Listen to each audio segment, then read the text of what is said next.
Hello মমিস, আমি শ্বেতা ভট্টাচার্য। আজকের এই ভিডিওটা হচ্ছে আরও একটা লার্নিং ভিডিও, যেটা কিনা আমি তোমাদেরকে চেষ্টা করব যারা নতুন মা হয়েছো কিংবা যারা টডলার্সদের মা তাদের জন্য এটা স্পেসিফিক্যালি। কারণ দেখো, আমরা সবসময় এটা চাই যে আমাদের বাচ্চা যেন একেবারে প্রপার হোক, আমাদের বাচ্চা যেন ডিসিপ্লিনড হোক, আমাদের বাচ্চাদের মধ্যে যেন গুড হ্যাবিটস থাকে। আর অনেক সময় দেখবে অনেক ক্ষেত্রে হয় যে বাচ্চা সাডেনলি, তুমি হয়তো তাকে নিয়ে কোথাও বেরিয়েছো, এমন একটা বিহেভ করলো, এমন একটাভাবে কথা বললো যে মা হিসেবে তোমার কোথাও না কোথাও একটা টেনশন হয়ে যায় যে কি হলো, আমার বাচ্চা এরকম কেন ব্যবহার করছে, ও তো এরকম করে না, এই ব্যাড হ্যাবিটটা কোথা থেকে ওর মধ্যে আসে। তারপরে আমরা কি করে ফেলি, আমরা খুব চটপট করে ধৈর্য হারিয়ে রিয়্যাক্ট করে ফেলি, মারি, কখনো বকি, কখনো আবার এক্সট্রিমলি তাদের মেন্টাল টর্চার আমরা কিন্তু করে ফেলি অজান্তে।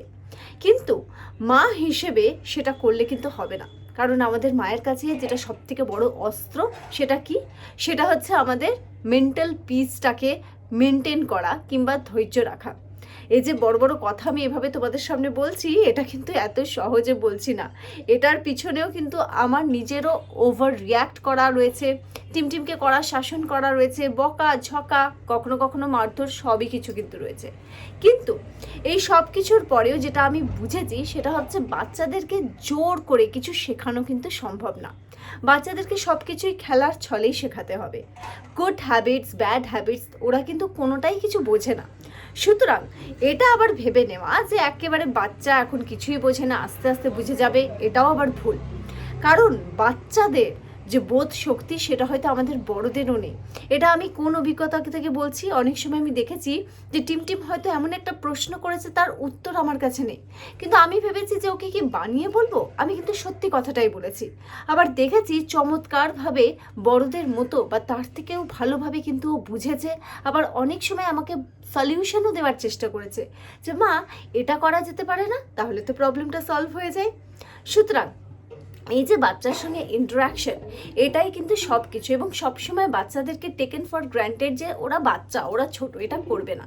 দেখো আজকের যে ভিডিওটা সেটা মূলত হচ্ছে যে কিভাবে আমরা আমাদের বাচ্চাকে গুড হ্যাবিট শেখাবো, সেটা একেবারে স্পষ্ট করে তোমাদেরকে বলছি। সেটা সম্পূর্ণভাবে খেলার ছলে, স্টোরি টেলিং করে এইভাবেই তোমরা শেখাতে পারো।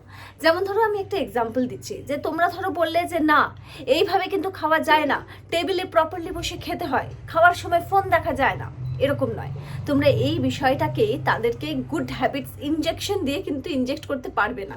এটাকে তোমরা গল্পের ছলে বলো যে দেখো, এইভাবে যদি তুমি খাও না, তাহলে কিন্তু সবাই কেমন একটা ঘেন্না পাবে, বলবে অমুকের পাশে আমি বসবো না। আমি কিন্তু সবসময় টিমটিমের ক্ষেত্রে এই ট্রিকগুলো ইউজ করি, আর দেখেছি চমৎকারভাবে কাজ করে। কারণ বাচ্চাদের কাছে আমাদের বড়দের থেকেও সেলফ রেসপেক্টটা অনেক বেশি গুরুত্বপূর্ণ। আর যখনই তাদের সেলফ রেসপেক্ট হার্ট হবে, তখন কিন্তু তারা ভীষণ কেয়ারফুলি রিয়াক্ট করবে। এই যে তোমরা যদি বলো যে অমুকভাবে খেলে তোমাদেরকে কিন্তু অন্যরা ঘেন্না পাবে, পাশে বসতে চাইবে না, ফ্রেন্ডসরা কি মনে করবে যে তুমি কিছুই জানো না। আরও একটা ট্রিক রয়েছে গুড হ্যাবিটসের, যে যখনই কিছু খারাপ দেখছো তখন সেটাকে একেবারে এইভাবে না বলে যে এটা কি করছো, এটা ব্যাড হ্যাবিট, এটাকে সরাও, গুড হ্যাবিট আনো না, ওকে এভাবে বসাও, বোঝাও যে দেখো তুমি যদি এরকম করো তোমার ফ্রেন্ডসরা কি বলবে জানো। এ বাবা, টিমটিম তো এখনো ছোট রয়ে গেছে। টিমটিমের ক্ষেত্রে স্পেসিফিক্যালি ছোট, এখনো বেবি, এই বিষয়টা কিন্তু একেবারে মানতে চায় না, ও ভাবে অনেক বড় হয়ে গেছে। আর এটা কিন্তু শুধু টিমটিম না, অনেক বাচ্চার ক্ষেত্রে একই রকম। ওদেরকে যখনই তোমরা বলবে যে তোমরা এখনো ছোট রয়েছো, বড়ই হচ্ছ না, এটা কিন্তু ওদের ভীষণভাবে ইগো হার্ট করে। আর খুব পজিটিভলি একটা চেঞ্জ তোমরা কিন্তু দেখতে পারবে। যদি ধরো যেরকম ট্যান্ড্রামস দেখাচ্ছে বা ব্যাড হ্যাবিটস কিছু দেখাচ্ছে তোমার বাচ্চা, সঙ্গে সঙ্গে বলো ও বাবা, আমি তো ভাবলাম যে তুমি অনেক বড় হয়ে গেছো, কিন্তু দেখছি তুমি তো এখনো সেই ছোট্ট বাচ্চাই আছো, ছোট্ট বাচ্চাদের মতোই রিয়াক্ট করছো, কথা বলছো, তাহলে তুমি এখনো বড় হতে পারলে না। কি যে করা যায়। এই দুশ্চিন্তা তোমরা যদি দেখাও তাদের সামনে, একেবারে কথাটা তো আমি হেসে হেসে বললাম, একেবারে সিরিয়াসলি বলবে, দেখবে চট করে বলবে যে না মা, আমি বড় হয়ে গেছি, দাঁড়াও দাঁড়াও, এটা আমি আর করবো না। এই ট্রিকটা কিন্তু টিমটিমের ক্ষেত্রে আমি ভীষণভাবে অ্যাপ্লাই করেছি, আর সবসময় 100% সাকসেস পেয়েছি। সুতরাং বাচ্চাদেরকে গুড হ্যাবিটস ব্যাড হ্যাবিটস এইভাবে আলাদা করে বোঝানো শেখানোর কোনো প্রয়োজন নেই। ওদেরকে খেলার ছলে স্টোরি টেলিং করে গুড হ্যাবিটস কী হয়, ব্যাড হ্যাবিটস কী হয়, গুড হ্যাবিটস হলে কী কী রিওয়ার্ড পাওয়া যায়, কী কী ভালো হয় তাদের সঙ্গে, আর ব্যাড বিহেভ করলে বা ব্যাড হ্যাবিটস যদি থাকে তাহলে তার খারাপ দিক কী আছে, কী কী পাবে না তারা, কোন কোন রিওয়ার্ডস তাদের হাত থেকে বেরিয়ে যাবে, কোন কোন টয় তাদের হাত থেকে বেরিয়ে যাবে, ফ্রেন্ডসরা পাশে বসতে চাইবে না, সবাই তাদেরকে বাচ্চা হিসেবেই কনসিডার করবে। এই ছোট্ট ছোট্ট ছোট্ট ছোট্ট কথাগুলো যদি তোমরা বলো না, এগুলোই দেখবে চমৎকারভাবে কাজ করছে।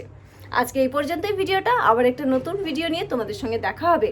তবে হ্যাঁ, অবশ্যই আমাকে বলো যে এই ভিডিওটায় যে ট্রিকগুলো আমি বললাম সেগুলো কতটা তোমরা অ্যাপ্লাই করলে আর কতটা তোমাদের টিমের ক্ষেত্রে সাকসেসফুল। অবশ্যই কমেন্ট করে জানিও। আবার একটা নতুন ভিডিও নিয়ে দেখা হবে। খুব ভালো থেকো, খুব ভালো রেখো।